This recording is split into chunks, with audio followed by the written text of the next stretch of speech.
Aqui quem fala, deixa eu iniciar meu vídeo, é Denise Ornelas, diretora de comunicação da SBMFC. A gente dá boas-vindas a todos aí que estão entrando agora na nossa sala do Zoom para bater esse papo no final de sábado, nesse final de semana. Pelo menos aqui em São Paulo está muito frio, não sei como é que está no resto do país. Aqui está bem geladinho e a gente vai falar de um tema que costuma nos esquentar, que é a violência contra a mulher, né? Então, a gente tem um projeto na Sociedade Brasileira de Medicina de Família e Comunidade, desde que começou a pandemia de Covid, de tentar abordar os temas que são do dia a dia, do cotidiano, da atenção primária e dos médicos de família e comunidade. E ficou muito claro para a gente desde o início, né, que as questões de vulnerabilidade iam ser diretamente afetadas e aguçadas aí durante a pandemia. Então, a gente já produziu alguns materiais específicos para atenção primária, a gente produziu um guia de orientações para favelas e comunidades, a gente tem um guia também de orientações para assistência e cuidado na saúde prisional, e agora a gente está lançando esse guia, lançou, na verdade, né, na quinta-feira, que foi o Dia Mundial de Saúde da Mulher, e o Dia Nacional de Combate à Mortalidade Materna, um guia de orientações para profissionais e para pessoas, né, para a população, sobre violência. Então, hoje vocês vão conversar com a gente, eu sou, então, também coautora do guia aí, junto com essas 4 mulheres maravilhosas que vão se apresentar agora. Vamos lá em ordem alfabética, então, Beatriz, sua apresentação. Tá. Boa tarde a todo mundo, muito obrigada por estarem aqui conosco. Meu nome é Beatriz Ampar, sou médica de família e comunidade aqui em Londrina, no interior do Paraná, e estou aqui hoje para a gente conversar sobre o nosso material. Débora. Olá, gente, eu sou Débora Teixeira, eu sou médica de família do Rio de Janeiro, sou professora da UERJ e colaboro no GT de Sexualidade e no GT de Mulheres da UMFC e estou aqui para a gente conversar um pouco mais sobre esse tema. Débora foi modesta, mas ela é uma das pessoas que mais eu lembro de já terem trabalhado com violência contra a mulher aí dentro da medicina de família e comunidade, sempre presente nos nossos congressos, oferecendo oficinas, né? Cuidando aí das mulheres. Então, Evelyn. Boa tarde, gente. Meu nome é Evelyn, eu sou médica de família também aqui no Rio, embora eu seja gaúcha, mas moro aqui, estou como médica de família numa clínica da família aqui no Rio, sou supervisora dos mais médicos também, e também participo dos 2 GTs, né? Da sexualidade, diversidade e do GT de mulheres. E por último, mas não menos importante, Renata. Eu sou Renata, sou médica de família e comunidade também no Rio, sou da gestão da ANFAC, Associação de Médicos de Família e Comunidade daqui, sou coordenadora do GT de Sexualidade, Gênero, Sexualidade, Diversidade e Direitos e participo também do GT de Mulheres. Beleza, eu vou pedir para vocês que estão chegando aí no nosso bate-papo participarem diretamente também no bate-papo que a gente tem aqui escrito no Zoom, durante as apresentações que vão ser breves, mas a gente vai fazer uma apresentação inicial sobre os guias. Eu quero que vocês possam, se tiverem dúvidas, questões, perguntas, caso para compartilhar, usem o nosso bate-papo também, porque a gente vai interagir com vocês a partir deles. Então, somos 5 mulheres aqui para falar um pouquinho sobre cada parte da abordagem. A gente vai falar sobre a abordagem individual, sobre a abordagem familiar, sobre a abordagem comunitária. Vamos falar especificamente das mulheres vulneráveis, né, das populações mais grupos vulnerabilizados, na verdade. E no final a gente vai falar um pouquinho sobre a abordagem também dos agressores. Quem vai começar a conversar com a gente é a Débora, então, falando da abordagem individual. E aí, vamos só ver aqui no bate-papo quem já chegou e já se apresentou. Ninguém ainda, então vou passar para a Débora. Enquanto a Débora fala, vocês podem se apresentando, dizer de onde vocês são, o local, né, qual é a profissão, porque aí depois, antes de passar para a próxima apresentadora, eu leio aqui no chat quem está com a gente. A gente sempre gosta de registrar a presença de vocês, tá bom? Obrigada. Então, vai lá, Débora. Oi, gente. Boa tarde, então. É um prazer estar aqui com vocês. Como a Denise falou, esse é um tema que eu sou apaixonada e com o qual eu tenho lidado há vários anos.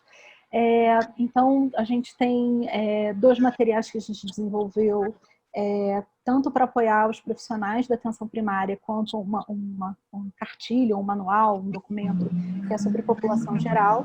E dentro dessa questão, tem alguns aspectos que eu vou querer conversar com vocês, exatamente para fomentar dúvidas e debates e reflexões e a gente possa conversar, tá? Eu não tenho uma apresentação, eu vou só falar mesmo, mas eu acho que em algum momento a gente pode compartilhar as capas, né, dos materiais para as pessoas saberem do que a gente está falando. Então, o que eu vou começar falando é que a gente se preocupou de trazer a questão da violência intrafamiliar, a violência doméstica, que algumas pessoas chamam, contra a mulher, nesse contexto da pandemia do Covid. Porque é importante a gente entender que a pandemia, ela afeta homens, mulheres e meninas de maneira diferente, né? Ela tem questões sobre a dinâmica dentro do cuidado das famílias, né? A dinâmica do trabalho, as responsabilizações que acontecem do cuidado com crianças, com pessoas doentes, com idosos, com pessoas com deficiência, que muitas das vezes são atribuições sociais quase que exclusivamente femininas, né? Isso não é uma questão biológica, isso é uma questão, uma construção que é social, mas também é cultural, e a gente, como profissionais da saúde da família, ou da atenção primária, médicos ou outros profissionais de saúde, tem uma responsabilidade sobre isso. Isso dito, a gente tem que entender que a violência contra a mulher, ela não é um fato que se brotou, né, que aconteceu na pandemia. Na verdade, ele já é algo crônico, muito prevalente, né, que acontece com frequência, que é uma queixa, né, que aparece nas equipes, né, de atenção primária com muita frequência quando a gente está atento a isso, né? A gente sabe que 1 em cada 3 mulheres vai, ao longo da vida, sofrer violência contra si por um parceiro íntimo, né, um parceiro ou uma pessoa da sua relação interpessoal próxima. Então, é muito importante que a gente, né, como profissionais da atenção primária, estejamos sensíveis a essa questão e possamos buscar isso ativamente.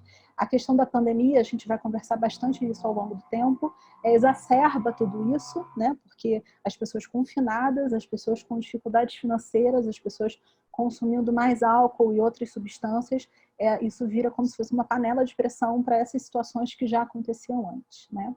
E aí, nesse sentido, a gente precisa primeiro estar sensível aos sinais de alerta que aparecem para a gente, tanto, né, nos atendimentos, quanto no monitoramento. Eu estou falando disso porque em algumas cidades do Brasil, né, a gente tem hoje já o desenvolvimento, e a gente também pode conversar mais ao longo do tempo do nosso encontro, também fazendo atendimento remoto, teleatendimento, monitoramento de casos pelo telefone. Então, eu estou falando então da gente estar sensível a sinais de alerta. E quais são esses sinais de alerta?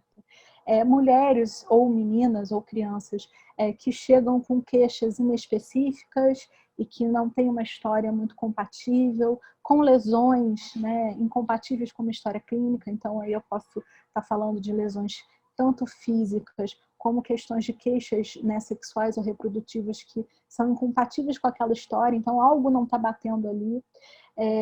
Quando a gente tem num atendimento uma dinâmica que aquela mulher está naquele atendimento e ela tem um companheiro, um parceiro, tem um membro da família que está junto com ela naquela consulta e que tem comportamentos opressores, coercitivos, não deixam aquela mulher falar, não deixam aquela mulher contar a história dela, não deixam ela ter acesso a celular, não deixam ela ficar sozinha na consulta em nenhum momento. Isso também é um sinal de alerta.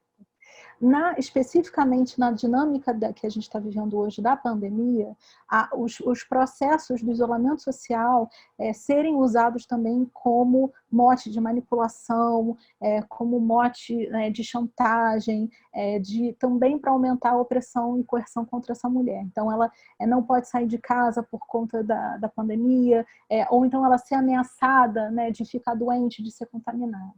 Outra questão são mulheres e meninas que demoram muito para procurar atendimento, né, e chegam em estágios muito avançados de sofrimento, de lesão, de adoecimento, porque estavam em casa, né, há vários dias e ninguém, né, se preocupou de trazer, ninguém deixou trazer, não teve como pedir ajuda. Então, esses são os sinais de alerta para a gente abordar essa mulher ou essa menina. Outras questões que são de interesse para a gente nesse contexto é quando a gente está numa situação dessa, fazer perguntas abertas, abordar a situação de uma maneira ampla, então perguntando como as coisas estão em casa, se ela está se sentindo segura, se ela tem capacidade de tomar decisões sobre a saúde sexual e reprodutiva dela. Então isso é muito relevante porque a gente sabe que a violência sexual ela acontece mesmo em relações estáveis, monogâmicas, mesmo em casamentos. Então essa mulher ela precisa ser capaz de consentir, né? Se ela está sofrendo atos sexuais que ela não tem capacidade de consentir, isso é uma violência.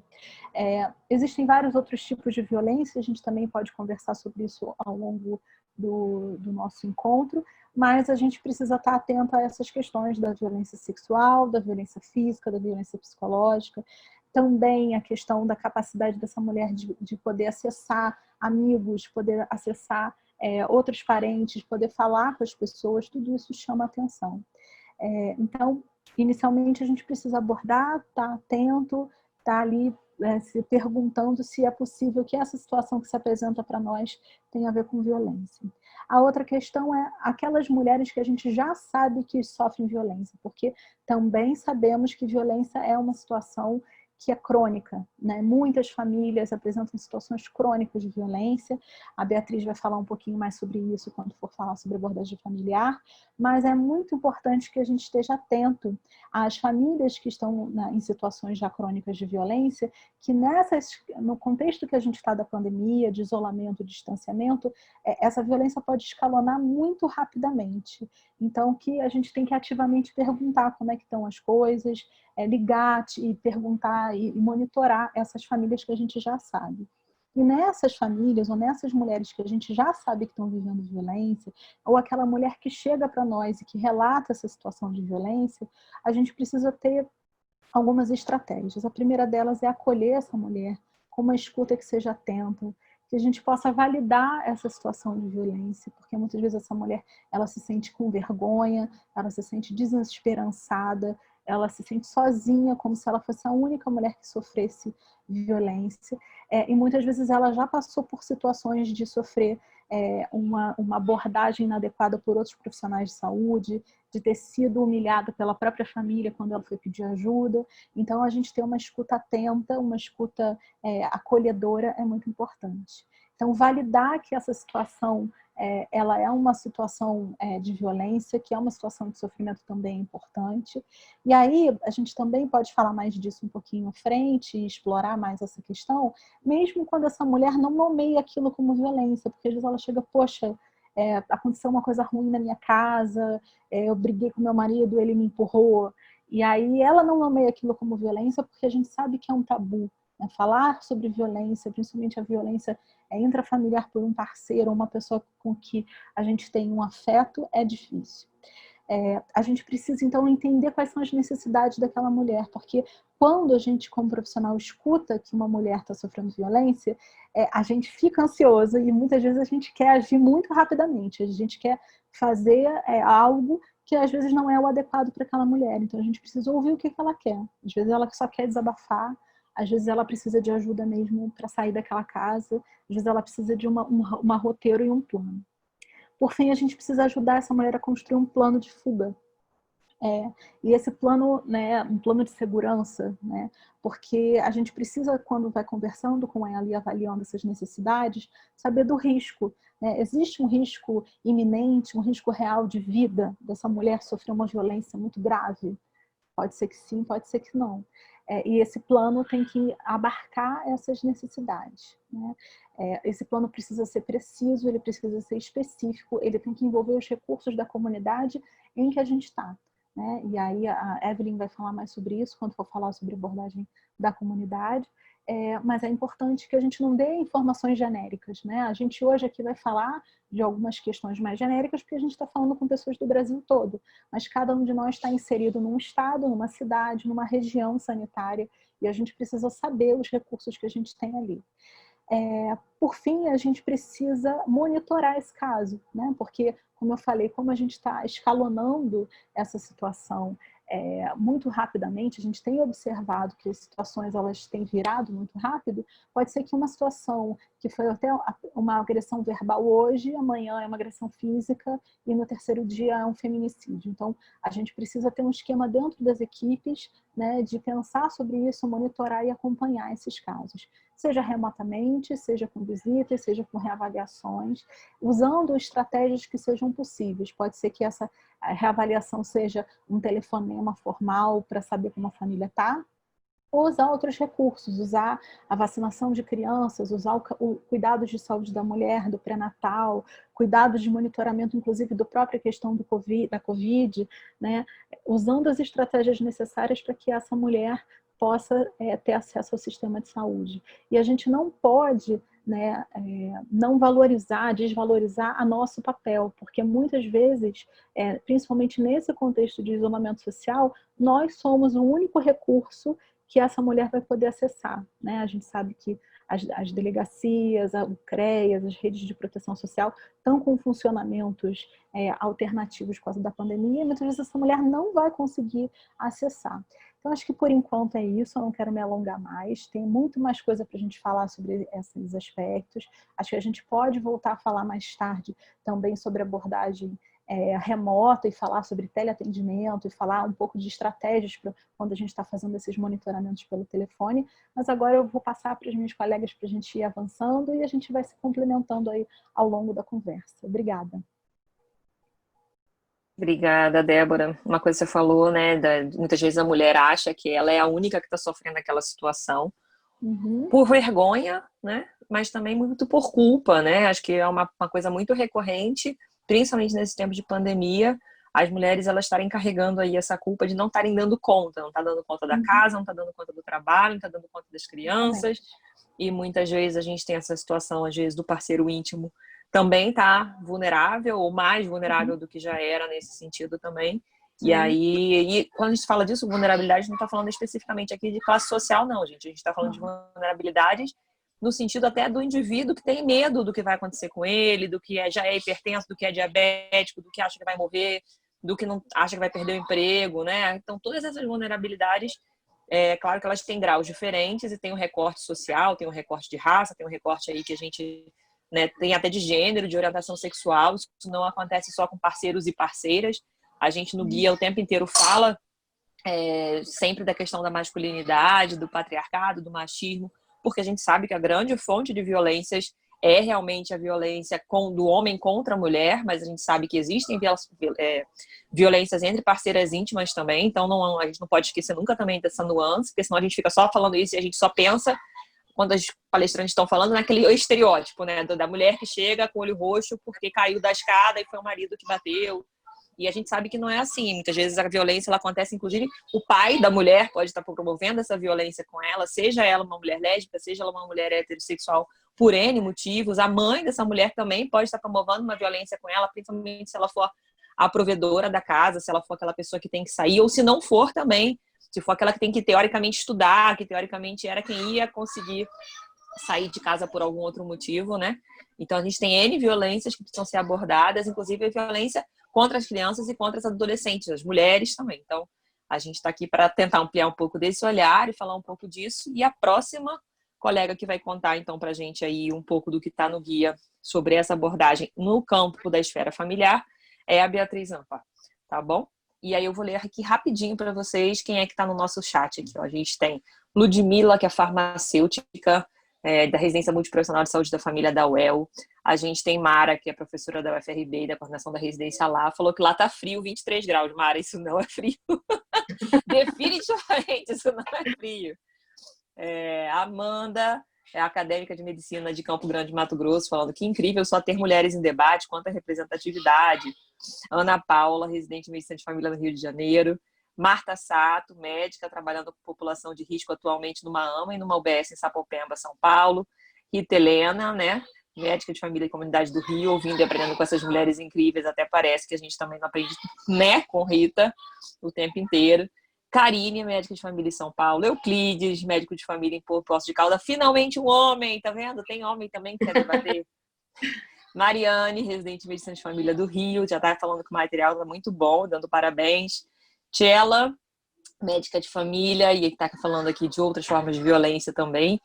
E aí a gente volta depois para falar da pergunta dela. Gabriela, médica de família do Rio. Catarina, também da UERJ. Então, uma galera aí boa participando. Tem uma médica ginecologista obstetra, bem-vinda, Vanessa, também. Luciana Vitorino, médica de família num projeto de saúde corporativa em São Paulo. Ah, tem outro homem, Fábio Deso, médico de família, também em São Paulo, capital. Isabela, estudante de medicina de Passo Fundo. Suzy, de São Paulo, e é psicóloga, bem-vinda. A gente adora quando tem equipe multi aqui para fazer o debate ser mais ampliado. Alexandre, de Pelotas, Rio Grande do Sul. Sônia, em Londrina. Muito legal, gente. Bom vocês estarem aqui com a gente nesse finalzinho de dia para debater. Então, Beatriz, tá contigo. Depois eu leio mais. Quem estiver se apresentando aqui no chat, a gente vai falando de vocês também, tá bom? Perfeito. Vamos lá, então, entrando um pouquinho no âmbito da abordagem familiar. Então, se tem algum serviço que consegue conhecer a história das famílias e a importância das famílias nesses contextos de violência, são as equipes de saúde da família, né? Então, a gente já pode levar em consideração todo o conhecimento prévio que a gente tem dessas famílias, dessas comunidades, para lidar com essas questões agora, que, como a Débora falou, esse isolamento tensiona muito mais e uma violência que estaria crescendo aos pouquinhos, digamos assim, agora ela fica muito mais acelerada. E o que nós vamos fazer diante disso, né? Então, um passo importante para a gente fazer essa abordagem familiar é entender quem mora com essa usuária, que está sendo vítima de violência, e se tem mais de uma pessoa em situação de violência, e se tem mais de um agressor. Por que isso? A mulher pode estar sofrendo, a criança pode estar sofrendo, o idoso, as agressões, elas podem vir de diversos lados, não só, por exemplo, do parceiro, pode vir do irmão, do pai, enfim. Então, entender esse contexto é muito importante. Quantas pessoas não moram em, sei lá, 7, 10, mais do que 10 pessoas em uma casa, e esse contexto, ele vai, num momento de isolamento, vai ser cada vez pior esses graus de violência, agressões, enfim. Então, entender esse mecanismo familiar, identificar os agressores e as possíveis vítimas, é uma coisa muito importante. Uma outra coisa para a gente avaliar nessa abordagem familiar é a divisão do trabalho doméstico, avaliar a sobrecarga da mulher, seja por atividade diária de casa, cuidar de filhos, cuidar de pessoas doentes. Muitas, né, precisam trabalhar, cuidam de idosos, têm responsabilidades múltiplas. E conseguir entender isso e fazer essa escuta e avaliar, talvez ajude essa família a, quem sabe, fazer uma redistribuição, enfim. E também para a gente acolher esse sofrimento, essa sobrecarga, que muitas vezes a mulher nem identifica que ela está nessa situação de sobrecarga e excesso de cuidados e tarefas, enfim. Ela sente que ela está cansada, mas ela não sabe de onde vem tudo isso, né? E fora as agressões que pode vir de vários atores aí. E a gente sempre tem que graduar, né? Em que grau que tá essas agressões, essas violências. E aí vem aquela necessidade de sair dessa vida. Então, a partir do momento que a pessoa ela entende que ela está numa situação de violência, a equipe de saúde tem um papel muito importante nesse reconhecimento, né? Porque se reconhecer, não necessariamente com essa palavra, estou sofrendo violência, mas se reconhecer num relacionamento abusivo, em uma dinâmica familiar que não está adequada, isso é muito importante e pode chegar à decisão difícil de sair de casa, de ter que mudar de vida para conseguir viver, digamos assim, né? E é claro que isso é uma decisão difícil, então isso envolve recurso financeiro, o bem, digamos, a casa que a pessoa tem, envolve filhos, envolve força, autocuidado, autoconhecimento, o emocional da pessoa, então envolve muitas coisas. A equipe de saúde tem que estar preparada para receber, acolher e poder aconselhar e ajudar na medida do possível essa vítima de violência. Os profissionais de saúde não podem ser mais um local de julgamento, né? A gente tem que ser um local de acolhimento e um espaço seguro. Então, garantir para a pessoa que ali é um espaço seguro, que ela pode contar o que está acontecendo, que ela pode contar com esse serviço de saúde, sem ficar pressionando, mas eu já te falei que era para largar essa pessoa. Não é a abordagem correta. É um espaço, né, de acolhimento e não de acusação. Espaços agressivos, ela já está vivendo, né, na casa dela, então esse espaço da equipe de saúde precisa ser mais acolhedor. Quando existe essa vontade de sair de casa, essa motivação para mudar de vida, aí a equipe de saúde pode fazer um planejamento junto com essa vítima de como vai ser isso. O que é viável para essa pessoa? É um abrigo? É um amigo? Uma casa de um amigo, de um familiar próximo? Algum lugar que seja seguro para ela? Mapear essa rede, construir essas alternativas, exige muita criatividade, muito acolhimento, assim, por parte da equipe, né? Estimular sempre a resiliência. Geralmente são mulheres que já superaram outros tipos de problemas durante a vida, então tentar ressaltar essas coisas e criar um plano criativo, efetivo e principalmente seguro para essa pessoa. Conversar com pessoas da família e amigos sobre essa situação de violência pode ser uma estratégia legal, desde que a vítima tenha consentido que você fale sobre isso com outras pessoas, né? Então, tomar esse cuidado de não né, romper o sigilo que você tem ali com ela. E se você conseguir fazer contato com outras pessoas da família, com outros amigos,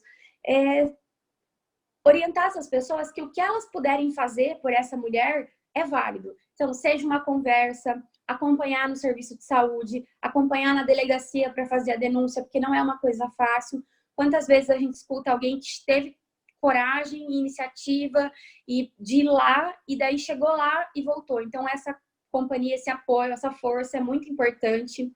Se oferecer para cuidar dos filhos, por exemplo, para fazer alguma atividade fora, que esteja sobrecarregando essa pessoa. Então, tudo isso são coisas importantes. Nesse contexto de pandemia, a equipe precisa conversar e avaliar como é que vai ser feita essa abordagem familiar. Então, é claro que todos os conhecimentos prévios da pandemia devem ser levados em consideração. Então, a equipe, os agentes comunitários de saúde são essenciais nesse planejamento. O monitoramento, já que não, na maioria dos lugares não está tendo consultas eletivas, então fazer esse monitoramento. Partir de onde? Desses casos já conhecidos, talvez pegar as fichas de notificação que a unidade já notificou, seja de criança, seja de mulher, porque muitas vezes essas violências elas estão relacionadas, fazer o contato ativo por telefone, chamar para vacinação, como a Débora deu a ideia, enfim. Então, criar estratégias em equipe, mapear, né, quem é de maior risco, enfim. Então, todas essas coisas são muito válidas e importantes. A gente tem que entender a potência do nosso serviço de atenção primária no acolhimento e na abordagem dessas mulheres. Bom, trouxe algumas coisas principais e aí, ao longo da conversa, a gente pode ir amadurecendo as ideias. Posso passar a bola para a próxima. Certo, Beatriz, obrigada. Bom que você colocou aí outras categorias de vulnerabilidade, né? As mulheres idosas também muito vulneráveis já pela essa questão de serem grupo de risco, né? Da Covid, muitas vezes eram as pessoas que ajudavam muito, né? A sustentar casas, organizar casas. E às vezes com esse isolamento elas têm, né, uma dificuldade maior de fazer essas articulações, então talvez até ficando também reféns aí dessa questão de segurança alimentar, de segurança emocional, para além da vulnerabilidade específica de já ter um companheiro ou uma companheira que também são agressores, filhos agressores, né? Então a gente tem realmente uma situação aí complexa, então precisamos lembrar de todas. Aí, ó, tem mais gente aqui. Eu já falei da Té, deixa eu ver, a Catarina, que é da UERJ. Então, o Lucas também é medicina da UERJ, mas é acadêmico, da Liga de Medicina de Família e Comunidade. Keline, da UFRB. Tita, Patrícia Chuei, que é coordenadora do nosso GT de Mulheres da Medicina de Família, junto comigo, com a Carol e com a Bruna. Professora também em São Paulo. Bom te ver aqui, Tita. Mariana, R1, da Prefeitura de Campinas. E a Ercília, a enfermeira da Estratégia Médica da Estratégia de Saúde da Família. Bem-vindas a todos e todas e todos que estão aqui no nosso chat. Eu vou passar para a Evelyn para falar então da abordagem comunitária. Vai lá, Evelyn. Obrigada, Dê. Essa questão da abordagem comunitária eu acho muito fundamental, né, da gente sublinhar e destacar a nossa função de médico de família, médica de família e comunidade, né? Esse âmbito comunitário, ele muitas vezes no dia a dia é esquecido ou é secundarizado, muitas vezes até pela própria gestão, né? Que às vezes a gente fica enfurnada dentro do consultório, né? Atendendo muitas demandas, muitas questões mais individuais e muitas vezes a gente não consegue ter a atenção devida a esse âmbito comunitário, né? E na verdade tem muitas coisas que a gente pode fazer. Muitas coisas a gente também vai precisar de, às vezes, ter um conhecimento prévio da nossa comunidade, né? Então, coisas que a gente pode fazer bem práticas, assim, né? Na nossa comunidade é importante a gente saber quais são aqueles recursos que a nossa comunidade tem. Então, conhecer quais são os coletivos que existem ali, quais são os grupos de mulheres, quais são as entidades religiosas e entender também se são entidades religiosas que a gente pode contar ou que não pode, né? Que vão facilitar ou dificultar e a gente poder fazer o contato com esses lugares. ONGs também, né? Grupos de mulheres. Então, é muito importante a gente conhecer bem o nosso território, né? Então, tanto para a questão desse momento de pandemia que a gente está vivendo, quanto para depois a gente planejar, e os residentes, estudantes que estão nos assistindo, né? As ferramentas de diagnóstico comunitário também são bem fundamentais, assim, né? Que a gente possa conhecer os recursos, conhecer o território mesmo, andar pelas ruas, entender a dinâmica daquele território que a gente está atuando é muito importante. Construir também uma campanha, né, de falar sobre a questão da violência. Então, a gente fazer falas nas salas de espera, fazer falas nas pessoas que estão vindo procurar a gente, é muito importante. A gente pode também procurar quais são os materiais que já têm produzidos, às vezes as secretarias de saúde já tem um folder, já tem um panfletinho, alguma coisa que a gente possa aproveitar nesse momento e distribuir, ou até fazer mesmo, né, elaborar um material, falar com a sua equipe, ou conversar com a prefeitura e ver se existe alguma coisa que já está elaborada, imprimir, às vezes, algum material e distribuir nas salas de espera, às vezes deixar no consultório, né? Então, essas coisas são maneiras diferentes que a gente pode também tratar do assunto, visibilizar esse assunto, né? Porque é tão prevalente e muitas vezes a gente não torna ele visível. As questões de saúde reprodutiva também, saúde sexual, é muito importante a gente manter o acesso, né, aos métodos contraceptivos, a própria colocação do DIU, né? Muitas vezes a gente pode achar que, bom, mas aí vou colocar isso no meio da pandemia, mas pode ser que isso seja uma coisa muito importante para aquelas mulheres. Então, é importante também a gente avaliar de manter esses serviços.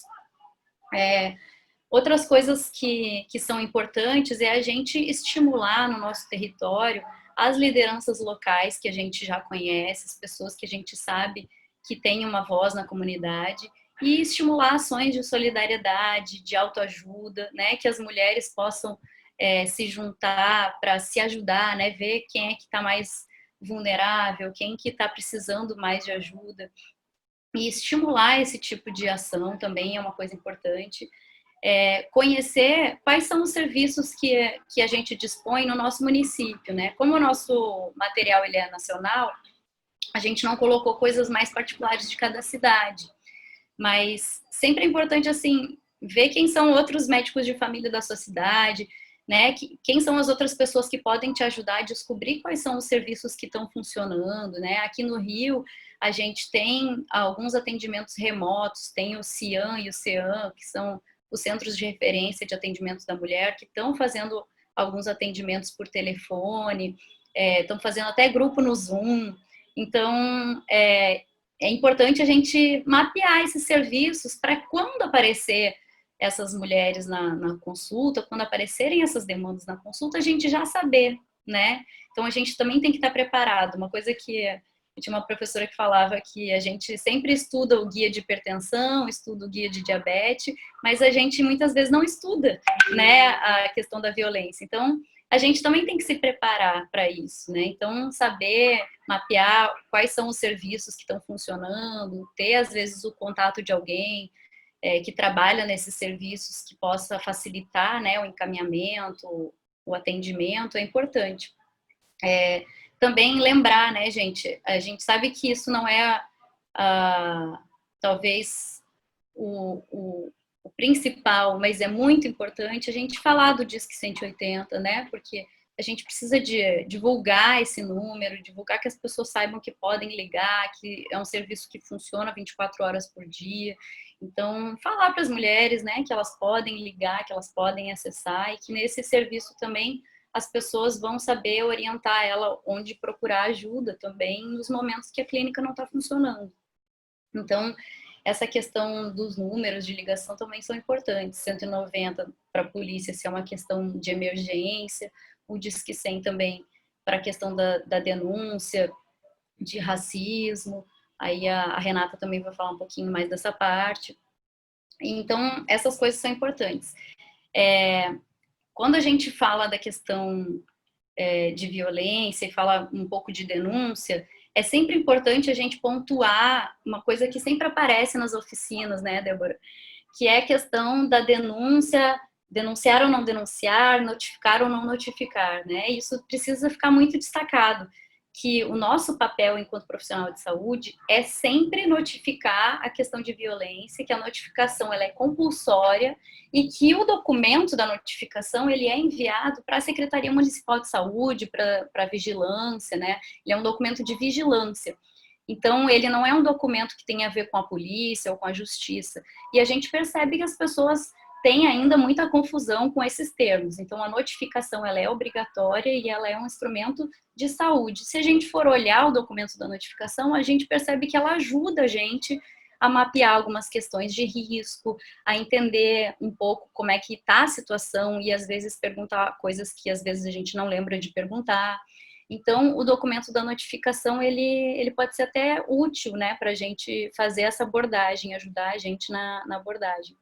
Outras coisas que não vão dar tempo da gente falar e explorar com profundidade, mas que é importante a gente, pelo menos, pontuar, é que existem várias formas de violência, né? A violência psicológica, a violência física, sexual, a violência moral, patrimonial. E aí, muitas vezes, a gente foca na questão do olho roxo, como disse a Denise, e não pontua também que a questão da violência psicológica, ela é uma violência que é muito importante e que a gente precisa notificar também e abordar também, né? Que muitas vezes a gente trata como normal, assim, né? E muitas vezes as próprias mulheres que a gente atende naturalizam, né? Ah, briguei com o meu companheiro ou com a minha companheira, mas briga normal, né?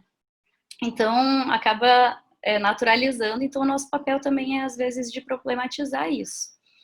Então, a questão da denúncia é, se a mulher acha necessário, importante, a gente vai apoiar, vai estimular, mas não é o nosso papel de achar que ela é obrigada a fazer isso, ou de ficar chateado, né, quando a mulher não quer denunciar, e a gente tem que entender também por que ela quer ou não quer denunciar, né? Muitas vezes a gente que trabalha em áreas de favela sabe que a questão da polícia muitas vezes pode trazer um risco, né, à vida da mulher. Então a gente precisa cuidar muito no que a gente, como é que a gente vai fazer essa abordagem, entender bem o contexto onde a mulher vive, né? Por isso que a gente é médica e médico de família e comunidade. Então vou passar a bola aí para o próximo, para as próximas. E aí a gente segue mais na parte do debate depois.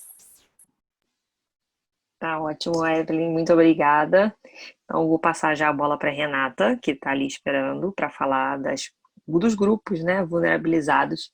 A gente fez sessões especiais no nosso guia, quem ainda não viu, né, a gente teve essa necessidade de trabalhar alguns grupos com quais a gente acaba muito falando nos 2 GTs, né, como esse material ele foi escrito pela gente, mas ele é produto das discussões dos grupos de trabalho de Gênero, Sexualidade, Diversidade e Direitos e do Grupo Mulheres na Medicina de Família e Comunidade, muito do que está ali foi feito a partir de trocas nesses grupos, né? Então a gente aproveita aqui a oportunidade para convidar todos vocês, todas e todos que estão aqui, a participarem desses espaços também, se vocês tiverem interesse. No final a gente pode botar aqui, final não, a Ana tá, nossa querida diagramadora do guia, ele é tão bonito, tão roxinho, tão cheio de figuras, porque a Ana, que é a nossa assessora de imprensa, fez essa diagramação com muito carinho, muito especialmente. Então a gente aproveita para agradecer a Ana, e ela está aqui como host, né, como anfitriã dessa reunião. Então vou pedir para ela colocar aqui também, né, os guias, os links dos guias, mas também colocar os e-mails dos grupos de trabalho. Então, se algum de vocês quiser participar desses grupos de trabalho, pode mandar mensagem aqui para a gente, mas também pode mandar o contato por esses e-mails que a gente adiciona a vocês para participar dos grupos de trabalho da SBMFC. Se você for médica ou médica de família e comunidade, ou residente de medicina de família e comunidade, ou estudante de medicina, basta você se associar à Sociedade Brasileira e contribuir, se você for residente, com metade da anuidade, se você for médico, com a anuidade. Tem que estar em dia para participar aí dos nossos grupos de trabalho, mas a gente também tem chats para a gente trocar ideias, para quem quer ser acolhido, conhecer um pouco mais antes de realmente entrar nos GTs ou virar sócio da sociedade. E todos os outros, as categorias profissionais também são convidadas a serem membros colaboradores, e aí não precisa ser sócio, não precisa pagar nada, é só chegar, participar e colaborar com a gente, que vocês entram também nos grupos de trabalho aí como membros colaborativos. A gente tem um prazer enorme de receber vocês. Ano passado a gente teve um encontro, né, presencial, o segundo encontro presencial do GT de Gênero, Sexualidade, Diversidade e Direitos, foi lá em Petrópolis. Esse ano a gente teria um encontro, agora em maio, lá em Brasília. Infelizmente, por conta da Covid, a gente teve que adiar, mas quem sabe aí no futuro próximo, terminando tudo isso e mudando as regras de como fazer congressos e eventos, e a gente se adaptando a elas, a gente possa fazer um novo encontro. E a gente também teve o primeiro encontro do GT Mulheres na Medicina de Família, que foi em Brasília no ano passado. Então, a gente, além dessa virtualidade, também tem esses encontros presenciais. Se tudo der errado, a gente só se vê de novo em julho do ano que vem, no Congresso Ibero-Americano e Brasileiro de Medicina de Família e Comunidade. Com certeza vocês vão nos ver lá também, representando e trabalhando pelos grupos de trabalho. Então, muito do que foi colocado aqui, foi colocado na autoria dos guias, tem a ver com isso. A gente troca mensagens com artigos, com outros webinars, outros seminários, outras coisas que vão acontecendo, e a gente vai aprendendo. Então, alguns grupos, eles ficaram mais facilmente inseridos no guia pela intersetorialidade, pela interseccionalidade com qual a gente já trabalha. Então, a gente conseguiu falar de população negra, a gente conseguiu falar de população carcerária, imigrante, refugiadas. Algumas situações de vulnerabilidade ainda não entraram no nosso guia. Então, a gente ainda não tem as indígenas, ainda não tem população rural, né, que são coisas que a gente sabe, a gente tem certeza que são importantes e explorar essas vulnerabilidades. Mas como o nosso tempo de produção muitas vezes é curto e a gente está fazendo 1000 coisas ao mesmo tempo, esses ainda não entraram na primeira edição. Mas assim como as orientações para favelas e comunidades teve uma segunda edição, a gente espera adicionar, né, contar com a colaboração também aí inter-GTs, do GT de Saúde Rural, para que a gente possa também adicionar essas outras especificidades e ir ampliando, né, esse olhar sobre outras vulnerabilidades também. Então, vou passar aí para a Rê e vamos lá. Bom que a Denise já falou quase metade do que eu ia falar. Então, a gente sentiu necessidade, né, quando a gente foi fazendo o link, de chamar a atenção para algumas situações de maior vulnerabilidade, de maior delicadeza na situação dessas pessoas, né? O que a gente colocou nesse guia? Não vou aprofundar por enquanto.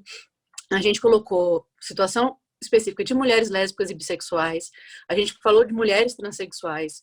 A gente falou de mulheres em situação de rua, mulheres refugiadas, como a gente já falou, mulheres idosas e meninas e adolescentes, mulheres com deficiência, mulheres encarceradas. Acho que esse foi o recorte que a gente fez, né, nesse momento, que foi o que a gente deu conta de fazer. Eu vou abrir mão de aprofundar, ou mesmo de falar rápido, qualquer particularidade de qualquer uma dessas, porque acho que, tentando não me emocionar, eu acho que mais do que nunca a gente precisa agora falar das mulheres negras. Eu acho que está...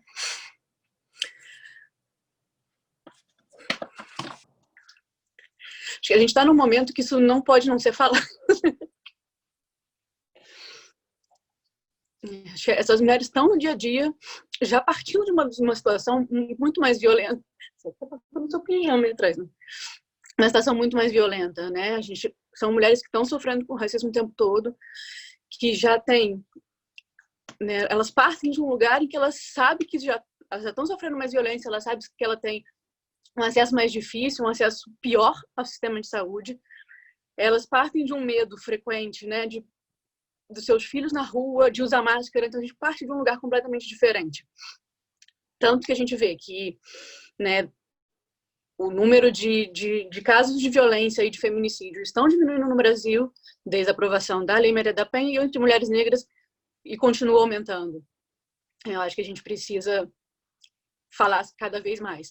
E aí eu acho que, infelizmente, a gente não consegue falar de mulheres negras sem falar de favela, né? No Brasil, hoje, isso é impossível. Então, elas são a maioria da população na favela. Não porque a maioria esteja na favela, mas porque elas são a maioria da população favelada, em favelas e periferias. E aí, isso deixa elas numa situação ainda mais complexa, né? Porque nesses lugares a gente manda as pessoas lavarem a mão e elas não têm água disponível. A gente manda elas ficarem dentro de casa e elas são baleadas dentro de casa. Então, eu acho que falta saneamento, falta acesso a serviços de saúde, falta acesso à assistência social. E é isso, a gente sobre violência, né? A gente viu aqui no Rio semana passada foi um absurdo. Assim, a gente teve várias operações policiais que mataram muita gente em várias favelas no Rio. Nesse momento que a gente está mandando as pessoas ficarem em casa. Então, eu acho que é isso. Pode continuar, Zé. Não, a gente vai continuar. Acho que você representa a nossa emoção e o nosso sentimento nesse momento, né? Hoje também foi um dia especialmente difícil para mim. Eu acordei bem desanimada, né? Por conta não das manifestações do que aconteceu nos Estados Unidos, mas de perceber do quanto isso ainda tem pouco impacto ou reverbera, né? A gente tem visto nos noticiários, alguns grupos que a gente trabalha especificamente com essa situação, eles se sensibilizam, né? Trabalham a temática, mas o quão distante está na realidade de ser uma pauta do dia, da ordem do dia, para todos os brasileiros e brasileiras, né? Então, a gente, até numa forma comparativa de ver o que aconteceu nos Estados Unidos e o que está acontecendo no Brasil, né? A gente acabou de ter vários meninos negros assassinados e a comoção pública ou a reação pública não foi com essa intensidade. E a gente não culpabiliza o movimento negro pela não intensidade do movimento, mas a gente entende justamente o quão atrás e o quão frágil a gente ainda está, até nos nossos direitos civis, até para conseguir ter coragem de ir para a rua e fazer isso, até para poder conseguir fazer esse enfrentamento neste momento histórico, mais do que nunca do nosso país. Então, de fato, foi muito triste. Eu fiquei, hoje pela manhã, estava relendo algumas coisas e lembrei, né, dos últimos dois casos de mulheres também que foram assassinadas nos Estados Unidos. Eu vou falar aqui porque acho que é importante a gente falar sobre violência contra a mulher até nesse aspecto global. Uma foi uma enfermeira, em novembro do ano passado, de 2019, que foi assassinada por um policial, porque houve uma denúncia de que estava tendo uma festa, uma coisa lá no prédio dela, que estava sendo vendido drogas, e ele entrou no apartamento dela, que estava com a porta aberta, e deu 4 tiros e ela morreu. Uma enfermeira norte-americana no passado. E esse ano foi uma médica, agora no começo de março, foi bem no começo da pandemia, dia 20 de março, era uma médica correspondente ao SAMU norte-americano, né? Ela morreu com 8 tiros também dados pela polícia. Então, assim, uma situação muito triste. A outra não era enfermeira, era estudante de medicina, a Anastácia, eu acho o nome dela. Enfim, mas situações muito tristes e de muita vulnerabilidade, em que a gente acaba se expondo bastante, né? Para fazer ontem, quando eu fui fazer um post até no Facebook, eu fiquei pensando 1000 vezes se eu deveria fazer isso nesse momento da nossa vida. Era a melhor forma de comunicar, era a melhor forma de manifestar minha indignação, com as imagens do fogo, aquelas imagens todas que a gente estava vendo lá. Então, a gente entende perfeitamente aí a sua emoção. E acho que nesse contexto todo, a gente, quando se posiciona em relação à interseccionalidade, né, a gente realmente tenta ver o quanto se sobrepõe todas essas formas de violência contra as mulheres, né? Então, você ser uma mulher deficiente, negra, idosa, é muito mais complicado do que talvez ser só uma mulher deficiente. E isso não quer dizer que é uma disputa de quem sofre mais. Isso quer dizer que a gente tem que ter olhares particulares para essa superposição de sofrimento. Muitas vezes o nosso trabalho na atenção primária vai realmente ser conseguir conciliar intersetorialmente com os outros profissionais da equipe multiprofissional uma forma de apoiar essas pessoas. E aí, já aproveitando, dando gancho para o que eu fiquei responsável por falar, que é cuidar do agressor, esse é um dilema, né? A gente não precisa ir na literatura para saber que toda vez que a gente fala sobre agressores, e eu estou usando aqui a palavra agressores mesmo para a gente poder problematizar, inclusive, esta palavra, isso é uma questão para as equipes, né? A gente tem sempre muito ainda numa mobilização, acho que é quase afetiva, essa sensação no Brasil de que o que resolve é o punitivismo, o que resolve é a gente botar preso, é a gente fazer a denúncia, a polícia vir e tirar. E numa situação dessa, por exemplo, como a Renata coloca, né, das situações de favela, de comunidades, existe chance de, se você não tiver esta forma de chegar e prender, ter, por exemplo, uma medida protetiva para as mulheres, que seria o que seria antes e alternativo, de alguma forma, que a gente até coloca na cartilha. Como é que uma mulher está numa situação onde o tráfico coordena ali as ações daquela comunidade, onde a milícia coordena as ações daquela comunidade, onde ela não consegue acessar o 180 e simplesmente fazer uma denúncia e conseguir a melhor orientação que seja, de ir até um determinado centro que é longe da casa dela, que deixa a comunidade dela... Oi? Não, só que só um comentário. Enquanto a gente estava fazendo, eu, Débora e Evelyn, a gente está, né, daqui no Rio, trabalhando nessas favelas, então a gente falou, botar o óbvio, né? Não, liga 190, e a gente, tipo, a gente vai colocar isso mesmo pelo medo que a gente tem de orientar e chamar a polícia. É exatamente isso. Então, eu nem falei do 190 porque a gente colocou na cartilha mais a ênfase no 180, porque ali ela poderia ter algum tipo de orientação para além, né, de não simplesmente vir a polícia. Porque nessa situação, como é que você estabelece? Por que adianta o juiz determinar uma medida protetiva dentro de uma comunidade onde mora todo mundo muito grudado? E aí a gente tem que olhar também para o que é a particularidade do que é o agressor. De que agressor a gente está falando? Então, de maneira nenhuma, a gente quis colocar na cartilha esta discussão, nas cartilhas essa discussão, para atenuar o lado, para dizer, olha, como é que eles são bonzinhos, eles também são, né, machucados pelo patriarcado, o homem também sofre, por isso que ele é violento, e tentar, de alguma forma, diminuir esse sofrimento que eles impõem também às mulheres, né? Porque ser agressor, estar sendo agressor, ser agente agressor, claro que tem um lado de construção social para até chegar naquele momento. A gente sabe, né, pelos estudos, que grande parte das pessoas que se tornam pessoas autoras de agressão contra outras mulheres, como uma parte da literatura chama, elas têm uma história de terem sido agredidas na infância, elas têm uma história de terem vivenciado a violência intrafamiliar de um jeito, não só vendo o seu pai, vendo o seu avô bater na sua irmã, na sua avó, na sua mãe, na sua tia, mas também, às vezes, vivendo esse lado como criança da violência e do abuso infantil. A gente sabe que existe esse contexto, a gente sabe que outros fatores de risco são realmente homens que estão em situações de exposição ao cotidiano da violência com maior intensidade, então, para a banalização da violência na profissão, então, o segurança, o policial militar, aquele que já trabalha no sistema carcerário, né, na delegacia, o escrivão. Então, porque a gente pensa só no cara que tem a arma na mão, assim, aquele cara mas todo esse conjunto de pessoas que trabalham também protegendo, entre aspas, a sociedade, eles estão mais expostos a um conteúdo de violência, seja nas Forças Armadas, seja na Polícia Civil, seja na Polícia Militar, seja na segurança patrimonial. E são pessoas com quais a gente vai estar convivendo. Muitas vezes a gente nem sabe direito, né, onde o cara trabalha, como ele trabalha. Então, ter uma arma em casa é um fator maior de risco para ele, para a esposa, para a mulher, para a pessoa com qual ele convive, para a parceira íntima.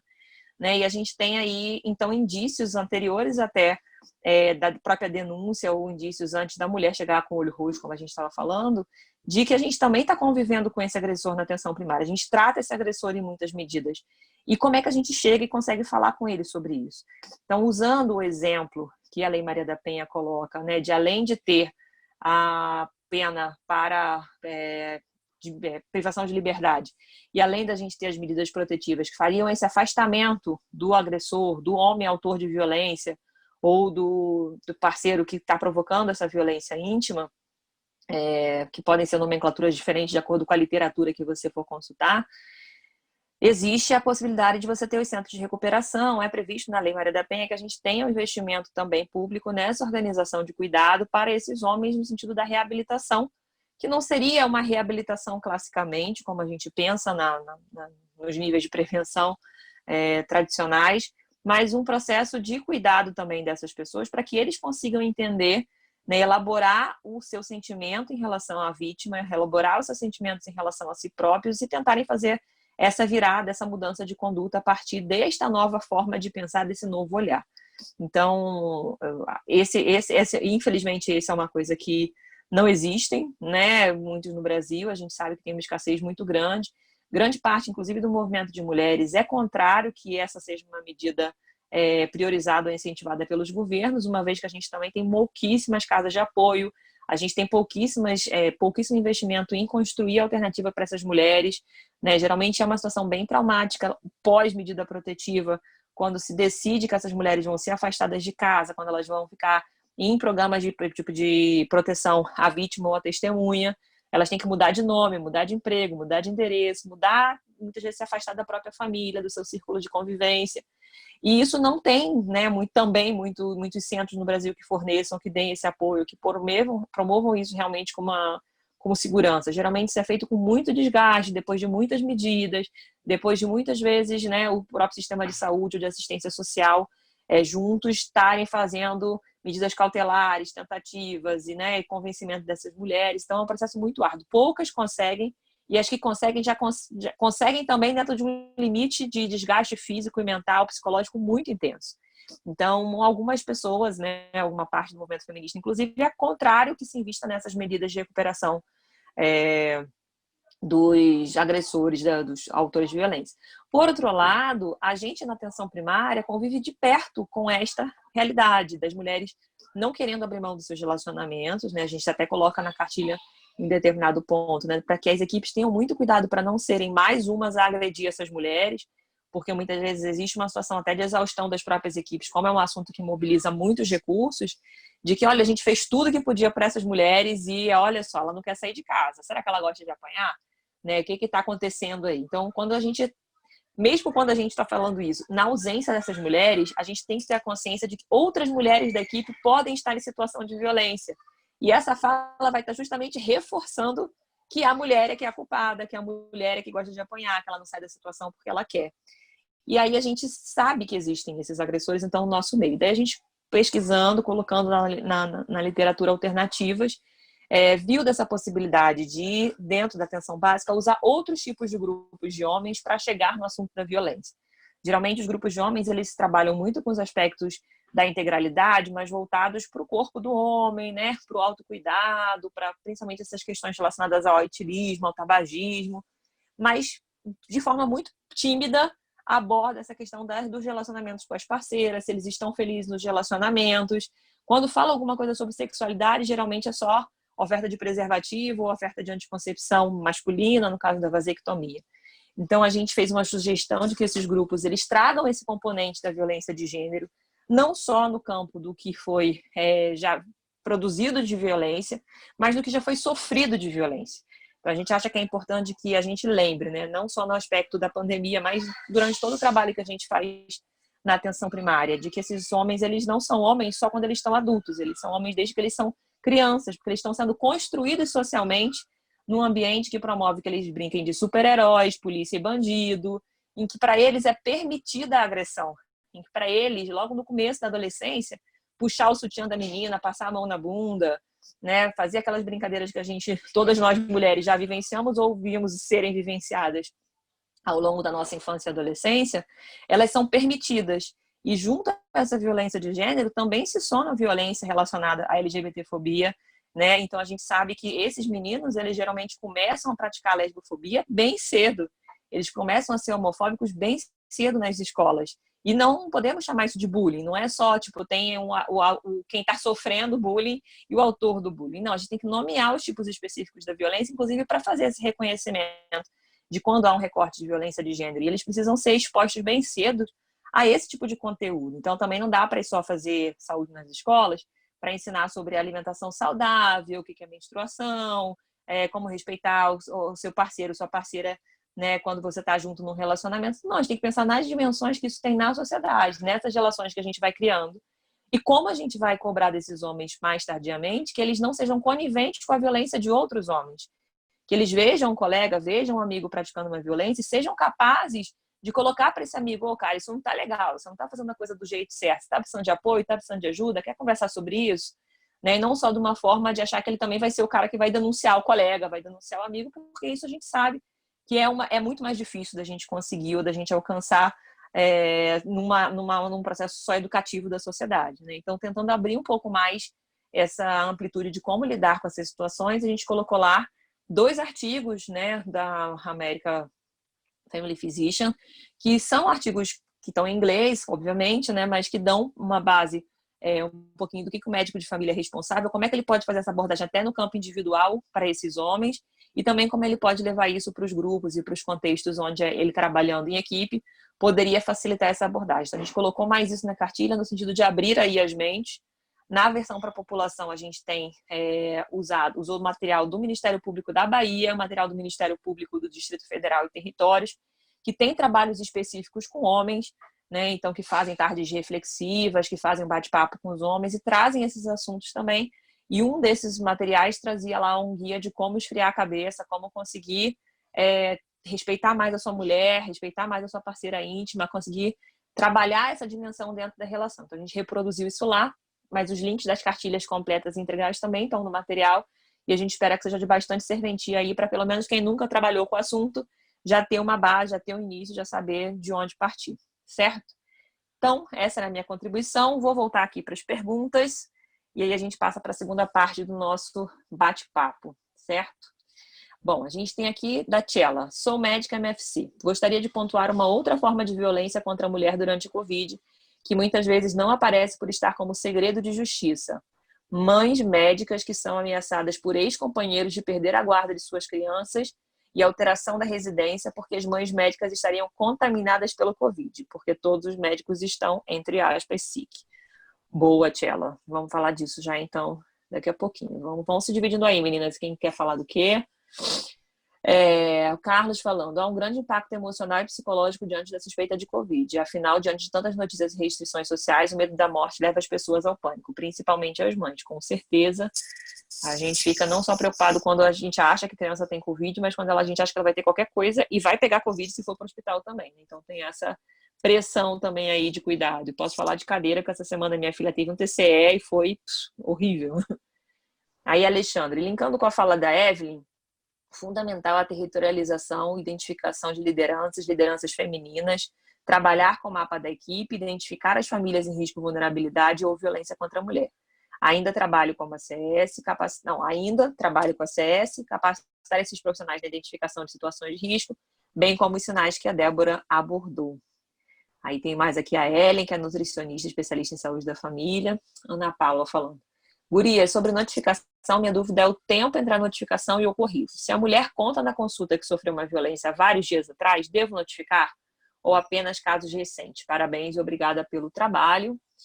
Então, acho que aí a Débora pode responder, né? Rita coloca, vocês sugerem alguma orientação para mulheres em situações de violência que têm crianças em casa?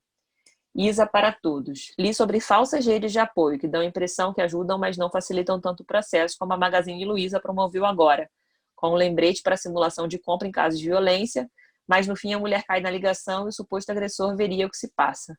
Importante falarmos sobre isso para chamar a atenção da rede publicitária de usarem melhores os recursos de apoio às mulheres nesse momento também de confinamento. Bacana, a gente estava falando sobre isso nos GTs ontem, né? Sobre o assunto das masculinidades, também é legal aquele documentário Os Silêncios dos Homens. Muito bom isso aí. E a Débora vai falar então sobre notificação e as crianças, ok?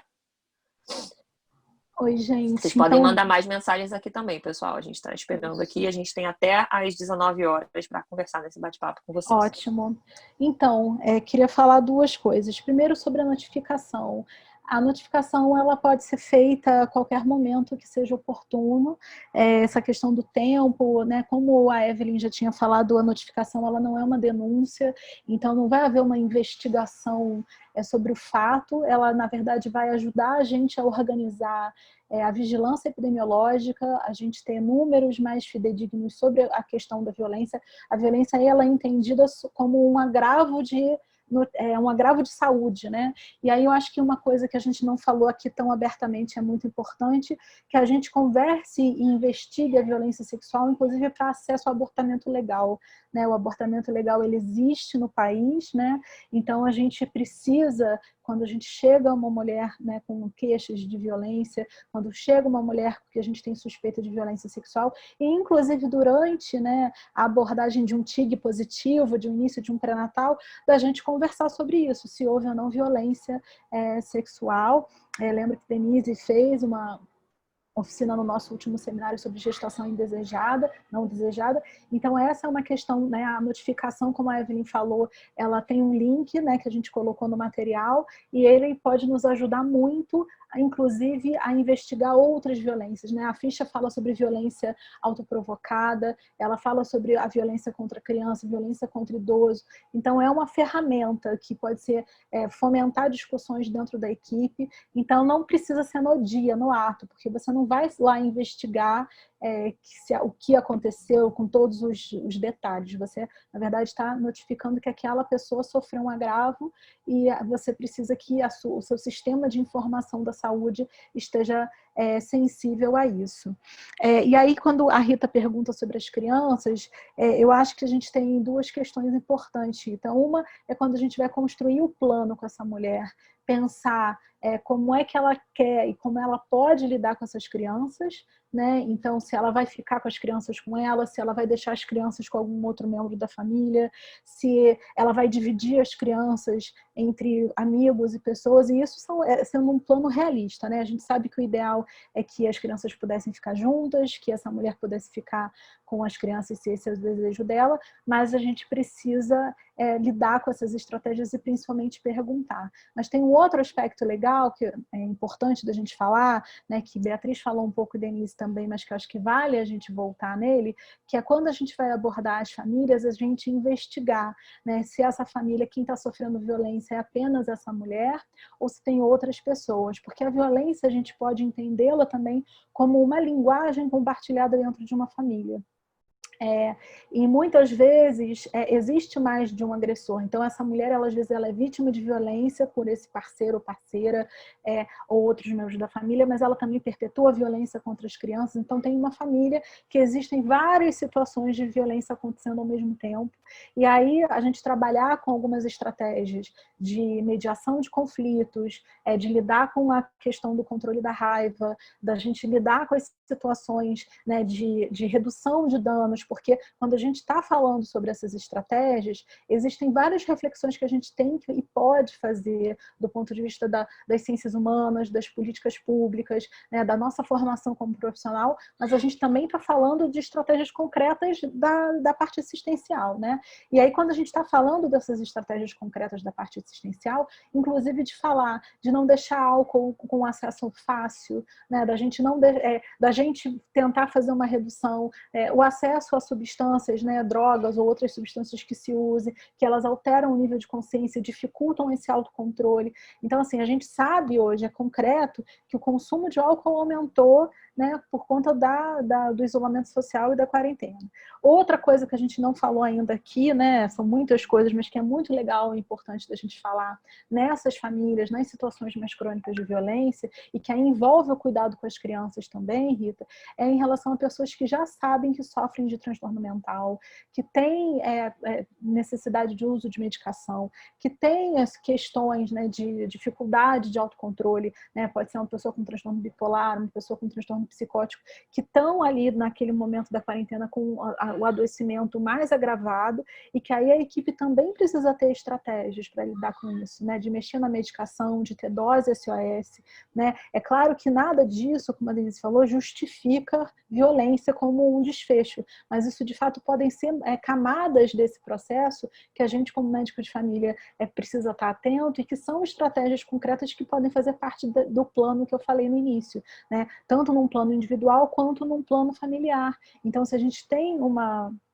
uma família, né, que está vivendo uma situação de violência, né, essa mulher ela está sendo vítima de violência, seja pelo parceiro, seja por algum outro membro da família. E a gente já conhece, né, porque como o Denis falou, muitas vezes esses agressores são nossos pacientes também, né, e a gente sabe que essa pessoa, ela faz uso de substância, ela tem algum transtorno mental, a gente precisa construir estratégias concretas com a família e com ela, né. Enfim, deixa eu ver se eu ia falar mais alguma coisa. Não, lembrar do Disque 100, né, também que a Evelyn falou. E na questão da violência, a Evelyn também mencionou os tipos de violência, e aí eu vou encerrar para dar tempo das outras falarem também. A gente precisa lembrar da negligência, né? A negligência principalmente contra idosas, pessoas com deficiência, crianças também é visto. Então, essa questão que eu falei do atraso do acesso ao tratamento, do acesso, como o Denis falou, à alimentação, isso também pode ser notificado como violência e isso também precisa estar nesse plano, né, da nossa estratégia. E aí, por fim, falando só sobre a questão das adolescentes, que eu acho que também é importante, a gente falou pouco, quando a gente pensa nessas estratégias familiares de mediação de conflito, de redução de danos, a gente sabe que vários adolescentes têm como estratégia para se proteger fica fora o dia inteiro, né? A gente discutiu isso em algum momento até lá no GT sobre a violência de motivação LGTB-fóbica, né? Que vários adolescentes ficam fora de casa durante o dia todo para não ter de conflitos com a família. Então, e agora está todo mundo trancado nessa panela de pressão. Então, a gente precisa ter estratégias sobre isso e, inclusive, pensar, né, nessas estratégias alternativas entre um abrigamento ou uma medida protetiva, mas tem como ficar na casa de outra pessoa, né, as famílias ampliadas, porque a gente também acaba, quando pensa em família, fala muito de família nuclear, né, a gente tem um conceito muito conservador e tradicional sobre família, mas muitas vezes quando a gente vai esmiuçar, né, o círculo familiar, o ecomapa dessa pessoa, a gente vai ali destrinchar os recursos que ela tem uma outra família, que é o recurso onde ela vai se sentir mais protegida, e às vezes ela não se sente autorizada a buscar esse recurso porque tá esse caos. Aí como é que eu vou pedir ajuda? Né? Como é que eu vou pedir ajuda se está todo mundo ferrado numa pandemia? E a gente, como profissional de saúde, muitas vezes ajuda a autorizar essa questão de pedir ajuda, de mobilizar outros recursos. É isso, gente. Não sei se ajudei nas respostas. Sim, com certeza, Débora. Evelyn, Beatriz, Renata, querem falar alguma coisa sobre isso? Porque eu quero responder sobre a questão da Tchela, né, das médicas ameaçadas em relação aos filhos. Posso? Só Vocês querem rapidinho. complementar? Isso, complementem a Débora aí. Eu acho que tem muitas questões, né? À medida que a Débora foi falando, várias coisas foram vindo, assim, mas uma coisa que eu acho que é bem importante é a gente falar da questão da coerção sexual, né? Nas relações íntimas, essa questão da negociação, né? Sobre se vai ter relação sexual ou não, muitas vezes não acontece, né? Então, é muito naturalizado isso, né?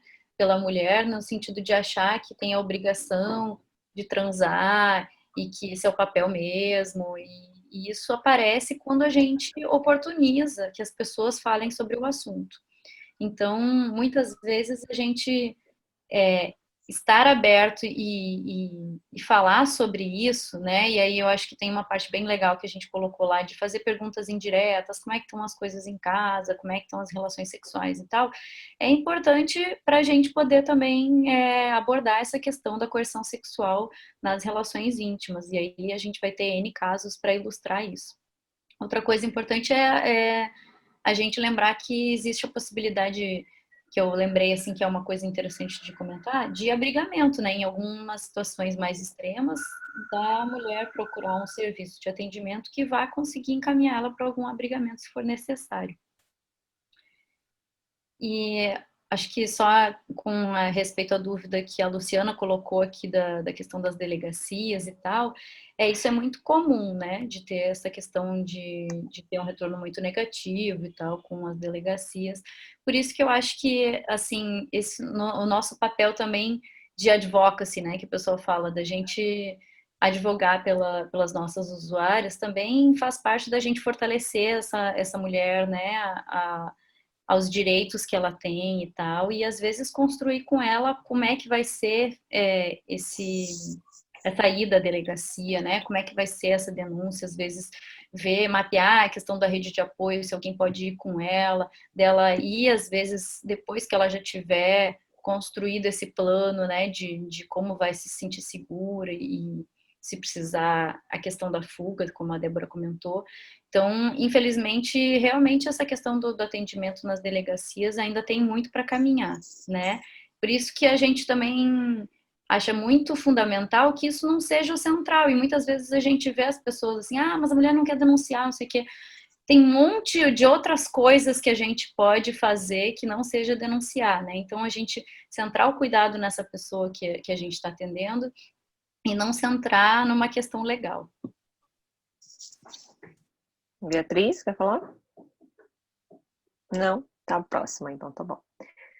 Então, sobre essa questão que a tia ela trouxe, eu não tenho dados, até cheguei a procurar aqui enquanto a Débora falava, né, no celular, para ver se tinha mais alguma coisa, mas eu tenho também experiências, né, eu e Renata, a gente teve uma amiga de faculdade que fez essa denúncia também, uma anestesista que trabalha numa UTI, e o ex-marido fez ameaças de ficar com a criança, mesmo no processo de guarda compartilhada, e não devolver a criança por conta dela já estar exposta, e ameaças que evoluíram, inclusive, para vou tirar seu plano de saúde, e ela ficar descoberta da Covid nesse risco iminente de pegar a Covid, ficar descoberta do plano de saúde. Então, usando a situação da pandemia de uma forma para cometer a violência verbal, a ameaça, toda aquela parte que a gente sabe que, né, a violência psicológica, que é terrível, né? E aí, esse momento, principalmente para a justiça, também é muito delicado, porque a gente sabe que as varas, né, estão trabalhando aí em sistema de também urgência, à distância, home office.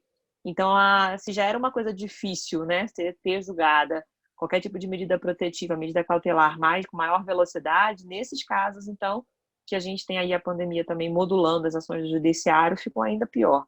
Então, realmente, a gente tem uma situação de vulnerabilidade para as mulheres, não só médicas, mas acho que de profissionais de enfermagem, né, todas as mulheres que estão aí envolvidas diretamente na linha de frente com isso também. Claro que a gente também ouviu casos de homens que também tiveram ameaça de suas ex-esposas por conta disso. Isso acontece de ambas as partes, né? Não tanto na alienação parental quanto na questão mesmo das ameaças, mas no caso das mulheres, eu acho que tem uma situação maior, né? Porque muitas vezes elas têm a guarda principal e nesses aspectos elas vão depender do ex-companheiro, vão depender da família, às vezes, do ex-companheiro, para poderem trabalhar, continuarem pagando suas contas, subsistir, né? Então são condições de agravamento. Eu acho que a gente precisa dar visibilidade, sim, a essas questões, falar mais sobre isso, porque muitas vezes a gente coloca como se médicas não fossem suscetíveis à violência, né? Parece que o nosso recorte a gente não apanha, a gente não sofre violência verbal, a gente recebe muito bem, então a gente não tem violência patrimonial, e a gente sabe que isso não é verdade, né? Porque em relações abusivas, todas nós, mulheres, independente da classe social e tal, estamos afetadas e estamos vulneráveis. Claro que em graus e proporções diferentes, a gente não está dizendo aqui que é igual à violência que uma mulher médica, classe média alta, sofre da violência que uma mulher pobre, que tem que ser arrimo da família e sustentar todo mundo, por exemplo, pode vir a sofrer em relação a essa questão do patrimonial, digamos assim. Mas ainda assim a gente sabe que tem um contexto muito duro. Tem mais perguntas aqui, meninas, então a Beatriz quer falar. Fala um pouquinho, Beatriz, enquanto eu vejo aqui as perguntas. Tá. Rapidinho sobre essa questão das profissionais que estão sofrendo ameaças. Eu acho que a gente, enquanto equipe de saúde, precisa acolher. A saúde mental das equipes de saúde está muito fragilizada. Isso já foi abordado em outros momentos pelo GT de saúde mental, enfim, por diversas... Mas a gente pensar nas equipes enquanto recurso da própria equipe. Então, fazer essa escuta dessas mães que sofrem violência, que estão sofrendo ameaças, enfermeiras, enfim, né? Não é só a questão das médicas aí, mas cuidar muito das nossas equipes, porque a saúde mental realmente está muito, muito sensibilizada nesse momento e nós somos recursos importantes da população e da nossa equipe de saúde, não esquecer disso também. Às vezes essa escuta e esse acolhimento já ajuda muito. Muito bom, Beatriz. Eu acho que é isso, né? Acho que a gente poder falar sobre esse assunto e não ser um tabu, né? Essa coisa do a gente não sofre violência, ou a nossa violência não é tão grave assim, precisa ser tocado. Aí tem alguém aqui que se identifica como MFC Carinho Feliz para Todos.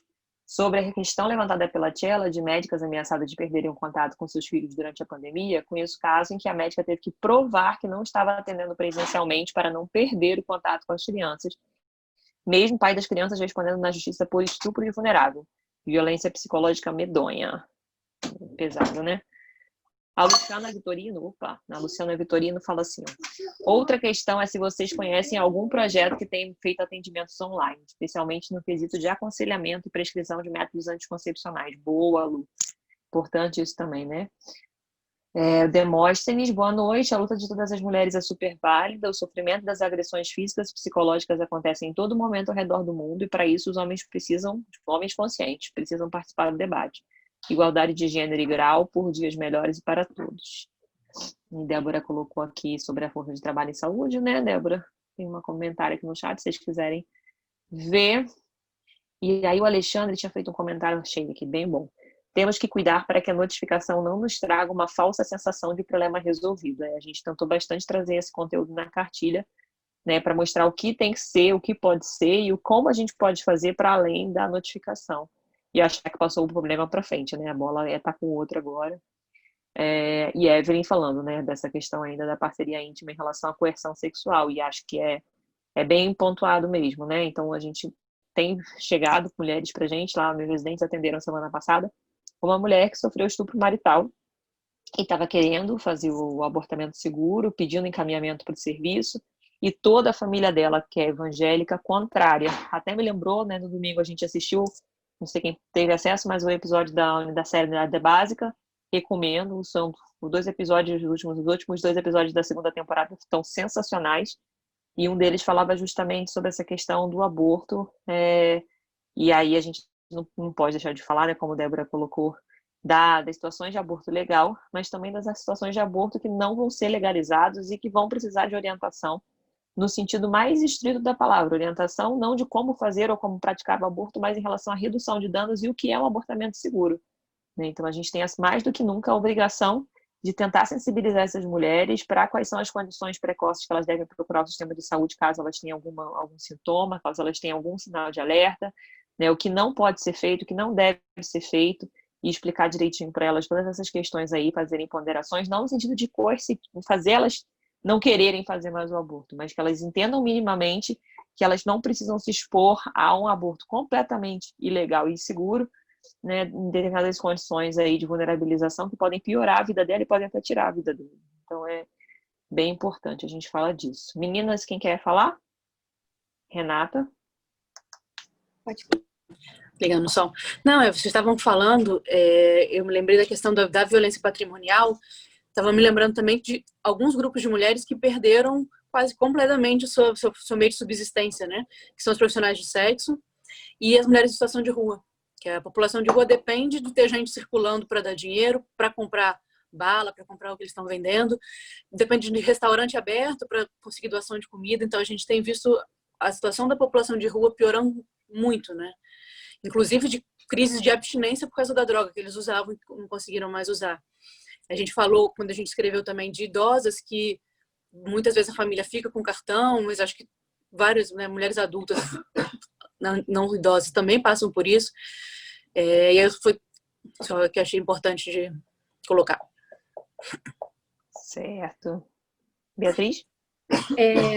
Duas coisas. Primeiro, sobre a anticoncepção, que surgiu aí uma pergunta sobre isso, eu acho que tem um recorte de classe muito importante, porque assim, quem tem acesso, quem tem dinheiro, vai na farmácia, compra o seu anticoncepcional lá, seja com orientação, sem orientação, enfim, acaba de um jeito ou de outro tendo esse acesso. Quem não tem, quem depende da unidade de saúde para ter acesso à anticoncepção injetável, oral, enfim, e precisa de uma receita, e não estão tendo consultas eletivas e tal, então eu acho que aqui, como nós estamos com um público bem diversificado, acho que vale essa discussão nas equipes de orientações por telefone, de acolher essa demanda da anticoncepção como uma coisa prioritária, que tem que ser, não é uma coisa assim, dá pra gente conversar depois da pandemia, não dá. Então, se essa pessoa tivesse dinheiro ou acesso, ela poderia ir lá e comprar. Mas se ela depende de uma receita, de uma burocracia assim, eu acho que a gente, enquanto equipe, pode organizar um fluxo sobre essa anticoncepção. E um outro adendo, as mulheres trans, nesse momento que 90% profissional do sexo, então elas estão atendendo em casa, indo, se arriscando, enfim, e estão sendo muito ameaçadas quando elas vão atender a domicílio, enfim, e podem sofrer ameaças, sofrer lá dentro, estão sozinhas no lugar. É uma população que já não tem acesso à saúde, que já tem diversos riscos, então é uma população muito vulnerável, que tudo que a gente puder fazer, orientar, acolher, eu acho que é válido. Obrigada, Beatriz. Isso aí, eu acho que até nessa questão do anticoncepcional, a gente viu várias iniciativas de médicos de família que mantiveram a agenda para a colocação de DIU, né? A importância da colocação de DIU nesse período, porque não fica dependente mais de pegar a receita e ir lá na farmácia e retirar a medicação. Você vai ficar isolada, vai ficar em quarentena, pelo menos já está com a anticoncepção mais permanente possível nesse momento, né? Então, acho que isso é uma forma também da gente, se a gente pode se paramentar para fazer tantas outras coisas, por que não se paramentar também para fazer uma colocação de DIU e não considerar isso como um procedimento emergencial? Ao contrário, tem que ser considerado, tem que ser entendido como uma forma de prevenção, inclusive, primária aí, de abortos inseguros, de abortos ilegais, etc, etc, etc. Então, muito importante a gente fazer essa recomendação e colocar para as mulheres também que elas têm esse direito, né? Mais do que os profissionais, que na cartilha dos profissionais é o dever, na cartilha da população que elas têm esse direito. Porque o acesso ao direito sexual reprodutivo, ele sempre é muito restrito, mas em situações de pandemia, crise econômica, a gente sabe, e é assim que a gente começa, inclusive, a nossa cartilha, né, nossos guias, falando que são os primeiros direitos atacados, são os direitos das mulheres. Né? Então, não basta aparecer uma crise econômica, como a Simone de Beauvoir dizia, para que a gente veja essa redução, e é o que a gente tem visto não só aqui, mas no Brasil inteiro, né, no mundo inteiro, vários relatos sobre isso, aumento de violência, vulnerabilidade, dificuldade de acesso a métodos anticoncepcionais. E aí a gente também está numa parceria da Sociedade Brasileira de Família e Comunidade com a Anistia Internacional, que lançou uma campanha 2 semanas atrás, que a gente tem repercutido aí, sobre nós não vamos morrer, nós não vamos ser invisíveis, nós merecemos ser cuidados durante a pandemia da Covid-19. Então, quem tiver interesse pode procurar lá o @ da Anistia Internacional no Instagram ou o próprio Facebook, saber mais. Eles incluíram várias populações,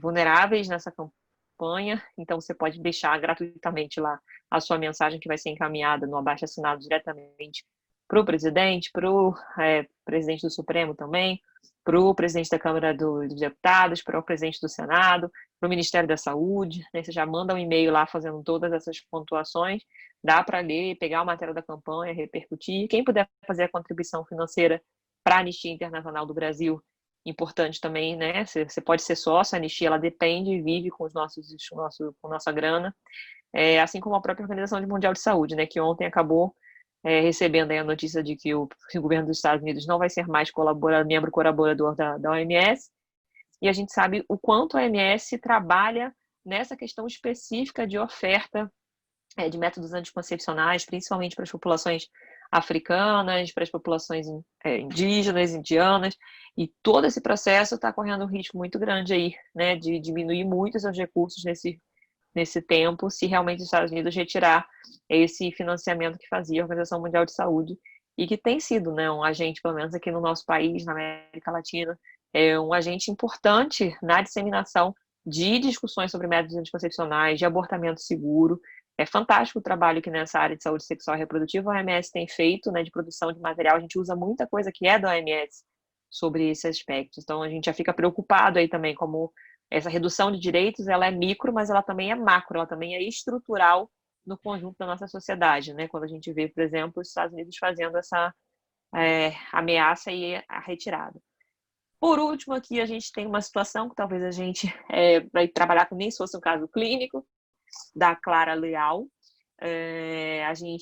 Vou ler para vocês aqui, a gente está já às 19 horas, já está 1h30, mas a gente pega mais uns 10 minutinhos para fazer essa discussão, e aí já peço para a gente fazer também as rodadas finais aí de considerações.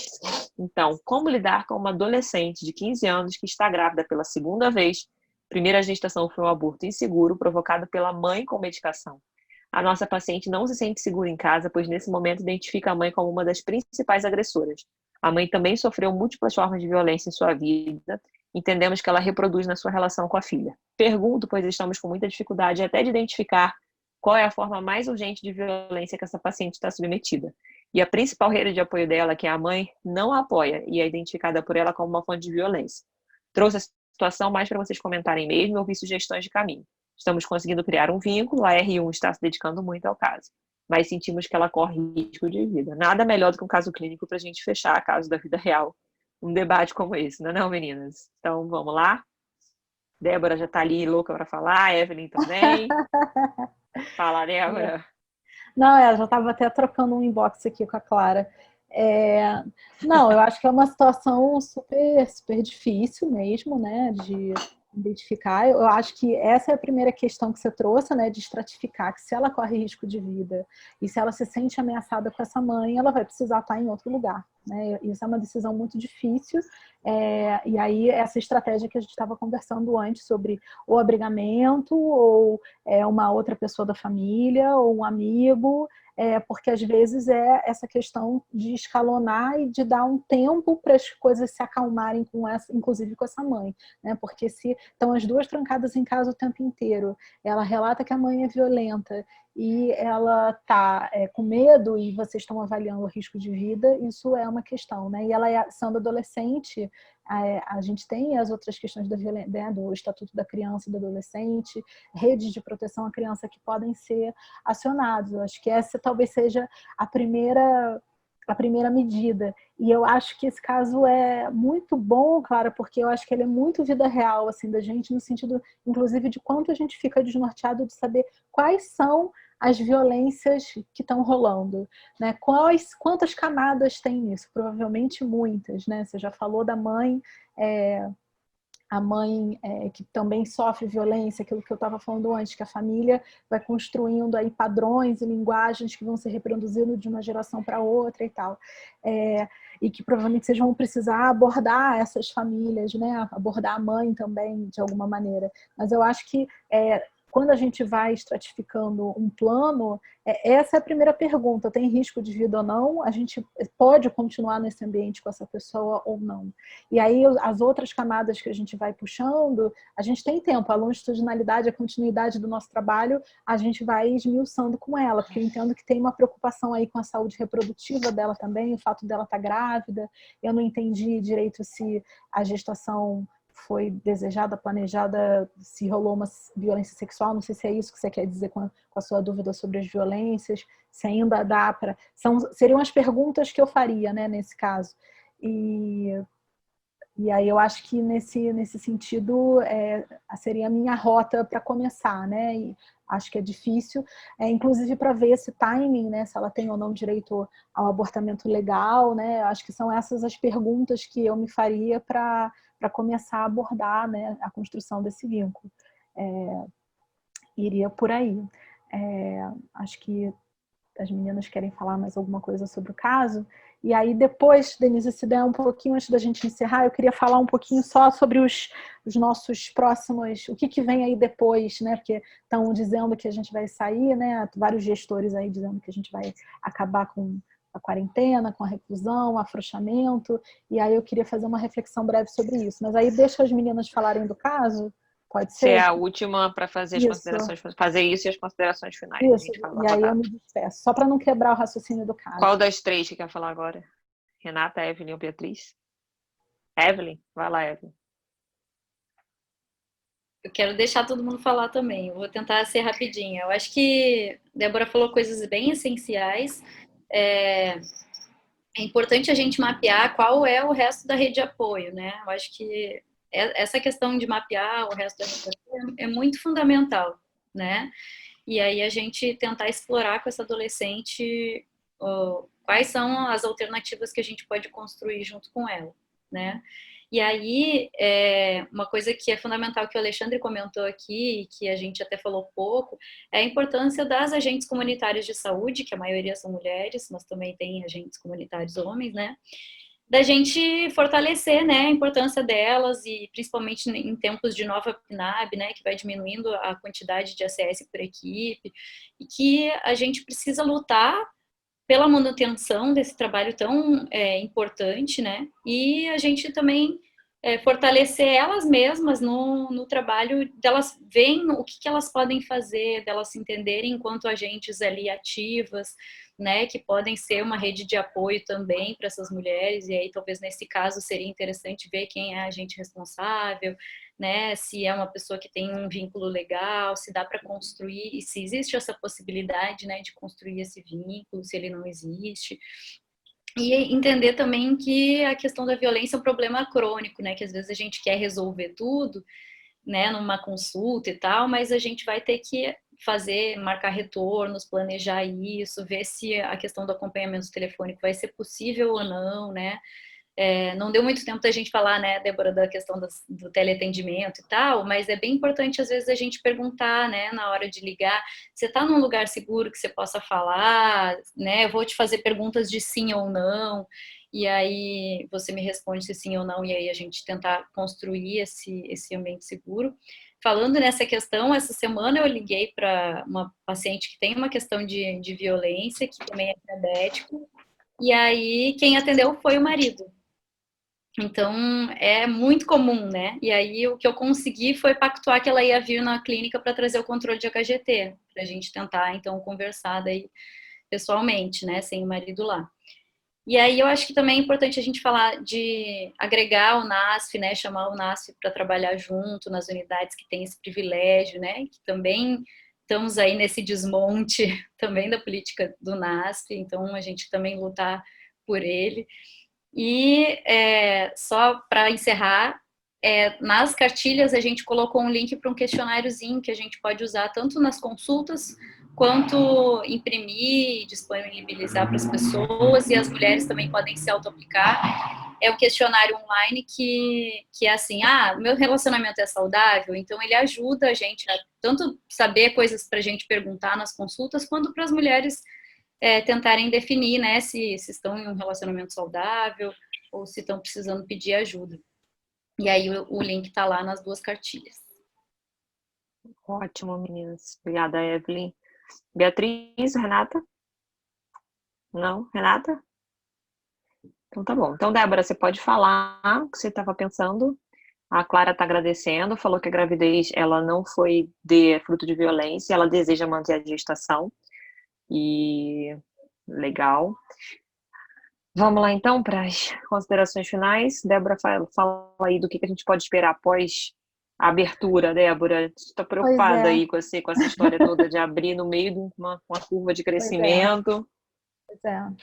A gente também não falou de uma coisa que a gente quer para fazer na segunda versão da cartilha também, né, gente? Que é a questão da violência obstétrica em tempo de Covid, porque com a redução de número de profissionais por falta de equipamento de proteção individual, então as poucas mulheres que já tinham a opção de ter uma doula voluntária, ter uma doula na rede pública, esquece, já está proibido, não pode levar, não poder levar o acompanhante. Tem várias maternidades que a gente tem denúncias de que não é nem a doula, o marido, ou o companheiro, ou a companheira, ou a mãe, ou a amiga que você levava, não estão podendo entrar, porque aí tem mais risco para o bebê, para a equipe, para as outras gestantes. Os alojamentos conjuntos que não recebem visita, porque aí não pode visitar, porque também tem esse mesmo risco. Então, essa também é uma outra coisa que a gente deve colocar aí para a sequência também da segunda edição. Se vocês tiverem outras dicas, botem aí na caixa de sugestões, mandem para a gente, que a gente vai trabalhando, elaborando isso. Vai lá, Débora, agora sim. Então, esse é um assunto apaixonante. Eu acho que a primeira coisa que eu queria falar é que a gente precisa manter esse radar de que é uma questão muito frequente. Às vezes, quando a gente começa a trabalhar com violência de uma maneira mais estruturada, a gente abre acesso, a gente começa a ficar assoberbada, né? E eu já ouvi isso várias vezes dos meus residentes. Mas aqui tem muita violência, como se a comunidade que a gente trabalhasse fosse horrível. Eu falei, não, a gente está fazendo nosso trabalho direito, feito e a gente está conseguindo que as mulheres cheguem, porque isso tem em todos os lugares, é na favela, no asfalto, é no território rural, em todos os lugares a gente sabe que a violência de gênero contra a mulher intrafamiliar ela é muito frequente. Então, que a gente se abra para essa possibilidade, que a gente comece a buscar recursos, é algo que causa sofrimento, que é difícil, sim, mas que é muito importante e é parte da nossa responsabilidade como profissionais da atenção primária, médicos de família. E aí, eu acho que, assim, o que eu queria só que a gente refletisse nesse sentido da violência é a questão de que a gente está vivendo um momento em que alguns gestores estão apontando essa questão da gente reabrir, da gente afrouxar, isso eu acho que é catastrófico do ponto de vista da Covid, do controle da epidemia e tal, mas nem é tanto sobre isso que eu queria falar, mas isso é catastrófico, né? Nem tem o que discutir, mas isso também traz, eu acho que uma desorganização do processo de trabalho, pode trazer uma desorganização do processo de trabalho das equipes, de afrouxamento em relação ao que vai chegar. Então, da gente ter essa preocupação e manter a vigilância sobre os processos de violência, porque não é porque vai acabar isolamento ou quarentena que a violência vai diminuir, não é real. O que a gente viu lá nos países que reabriram é que o número de divórcios escalonou quando acabou, né, o momento de lockdown mais sério, e provavelmente o impacto econômico de recessão, de desemprego vai afetar, a gente sabe isso, né, já de outros estudos, que vai afetar mais as mulheres, né? Renata mencionou isso, essa questão dos vínculos de trabalho e também das profissionais do sexo, das mulheres em situação de rua, mas a gente sabe que a maioria das trabalhadoras informais do Brasil são mulheres, as trabalhadoras domésticas, então a gente sabe que essas mulheres provavelmente vão continuar tendo e sofrendo os impactos, né, da pandemia, os impactos econômicos durante muito tempo, né? Tem previsões aí dos próximos 18 meses, os próximos 24 meses. Então, a gente precisa entender que esse aumento da violência que foi tão gritante, que ninguém pôde ignorar, né? E ninguém ignorou, gente, não é porque as pessoas estão muito sensíveis à violência contra a mulher, é porque foi tão gigantesco que ninguém não tinha mais como não olhar para o lado, né? Então, isso começou a emergir. Então, é da gente manter essa vigilância e manter essa atenção de que nesse momento em que, teoricamente, vai se reabrir, que vai um novo normal, né, que as pessoas estão dizendo que as coisas vão voltar, que apesar da gente saber que não é tão real, os impactos disso nos relacionamentos, na dinâmica intrafamiliar e nessas dinâmicas de violência vai continuar e vai perdurar durante muitos meses. Então, que a gente tem que manter a nossa atenção mesmo nesse contexto. Era isso, gente. E obrigada. Mantenham suas sugestões, a gente sabe que o material não consegue abarcar tudo, né, porque é um tema gigantesco, mas a gente quer muito o feedback para poder ir aprimorando e trocando com vocês. Obrigada. Muito obrigada, Débora. Quem quer ser a próxima? Renata. Eu queria só assim, lembrar muito que a violência normalmente não é uma queixa que aparece, né? A mulher não aparece para você e fala assim, não, eu vim aqui porque eu tô apanhando. Então, acho que tá sempre atento à demanda oculta, mas e nos grupos, né, mais vulneráveis, fazer busca ativa de violência. Mesmo que, né, fui lá para tomar uma vacina, vale a pena, tem, né, evidências que vale a pena em alguns grupos vulneráveis.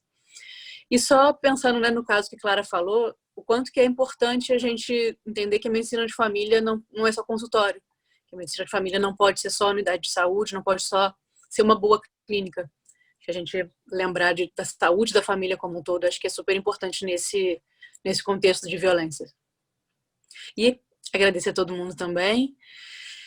Lembrar que, eu perguntei para as meninas, a gente está divulgando hoje que a gente fez também um manual voltado para a população. Então, ou para você usar, né, no seu trabalho com a população, ou para divulgar o link só para elas direto, mas a gente fez também uma versão para a população que a gente está lançando hoje também. Bacana, Rê. Obrigada. Quem mais? Beatriz? Eu costumo falar que violência contra a mulher, enfim, é igual infecção hospitalar. Se não tem taxa de infecção hospitalar, é porque a CCIH está fazendo alguma coisa errada. E se a gente não está procurando, não está encontrando violência, é porque a gente precisa melhorar a nossa abordagem, né? Então, é uma coisa que existe. É igual a Débora falou, isso é muito engraçado, né? Nossa, mas aqui tem muito nessa unidade de saúde. Não, é você que está conseguindo chegar nessa conclusão, nesse aspecto. Isso é muito legal. E eu queria só destacar o papel de conversar em equipe sobre isso, porque não existe violência que tenha solução fácil. Então, você me conta um caso, eu falo, é só fazer isso. Isso não existe. Sempre é complexo. E soluções complexas precisam de equipe para trabalhar junto. Então, estar sempre conversando sobre isso, dividir os casos para pensar em redes de apoio. Não necessariamente pensar em solução, né? Hipertensão, você resolve? Não resolve, você acompanha e melhora a vida da pessoa, entende os aspectos, enfim. Então, é mais ou menos isso. Pensar em equipe, que eu acho que é o caminho. E muito obrigada por essa oportunidade. Aprendi muito com essas mulheres fodásticas. Ui, falei palavrão. Vai pro Spotify, seu palavrão, Beatriz. Eli. Só queria agradecer muito, também aprendi demais, assim, nesse processo. É muito enriquecedor a gente poder trocar. Quero agradecer essa oportunidade de estar participando disso, né?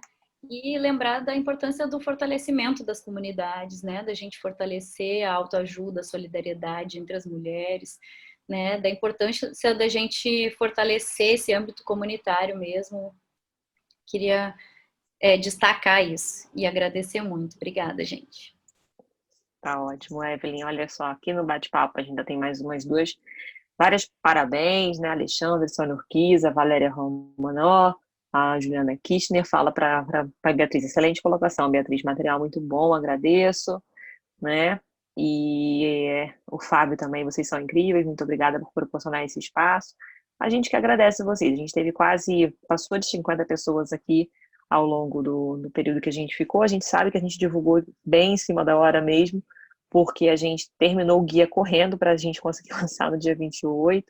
Então, é um esforço muito grande, né, nesse tempo de pandemia. Eu acho que uma das violências maiores que a gente também está submetida a todas nós, todas e todas, né, é um aumento da carga de trabalho absurdo. Acho que todo mundo está sobrecarregado, porque tem que ler artigo, tem que aprender, tem que discutir outras coisas, e a vida não parou. E aí, a vida não parando, você tem que aprender outras tecnologias para interagir, você tem que se adaptar em linguagem, você tem que se adaptar em formato, você tem que dar suporte emocional para sua família, para os seus amigos, e você se sente cobrado, e às vezes aquele tempinho que você tem para dar aquela descansada, vai ser o tempinho que você vai separar para fazer uma ação como essa, né? Então, agradecer muito aí, Débora, Beatriz, Evelyn, Renata, que foram as guerreiras que foram liderando aí esse processo de construção da autoria do guia. Ana, nossa assessora de imprensa, que além de diagramadora, está aqui com a gente nesse sábado. Foi ela que a gente não queria nem fazer hoje. Ela falou, não, tem que fazer hoje, que o assunto está na pauta do dia, a imprensa está aí, vocês têm conteúdo, tá um material muito bacana. Então, ela nossa, além desse apoio que ela faz do logístico e a comunicação, ela também acaba sendo uma voz da sociedade muito próxima da gente, né? Para a gente saber se a gente está acertando ou não, se o que a gente está fazendo tem produção, tem conteúdo que atinja com quem a gente quer falar, que não são só os médicos de família e comunidade nesse caso. Como a Renata reforçou, a gente está aí lançando também o guia para a população, né, que pode ser compartilhado não só com as mulheres que vocês atendem, né, gente, mas acho que vale a pena a gente mandar isso para toda a sociedade, manda para a mãe, manda para a irmã, manda para a prima, manda para as amigas da faculdade, manda para todo mundo, divulga, porque é informação de qualidade e que se fizer sentido para as pessoas, elas vão compartilhar também, é isso que a gente pretende com o nosso trabalho, né, até esse momento. Então, acompanha aí as cenas de redes sociais, não esqueça aí que ainda não curte a gente, no nosso Instagram, @SBMFC, Facebook, nossos vídeos, esses debates eles ficam ou no YouTube, quando a gente geralmente tem apresentação, ou a gente fez um canal no Spotify, que chama SBMFC Cast, onde a gente está colocando toda a produção que a gente está fazendo em áudio lá para facilitar, né? A gente indo para o trabalho, voltando do trabalho, a gente tem aquele tempinho ali no carro, no transporte público, bota o fone, ouve, e aí a gente já compartilha também a informação. Então, a gente faz isso com muito carinho para devolver para vocês, sócios da Sociedade Brasileira de Medicina de Família, principalmente aqueles que são contribuidores aí, o esforço de vocês em ser fidelizados e pagar a anuidade, a gente também tem que produzir material de qualidade. Então, é uma retribuição aí a quem confia na gente e que para a nossa anuidade em dia.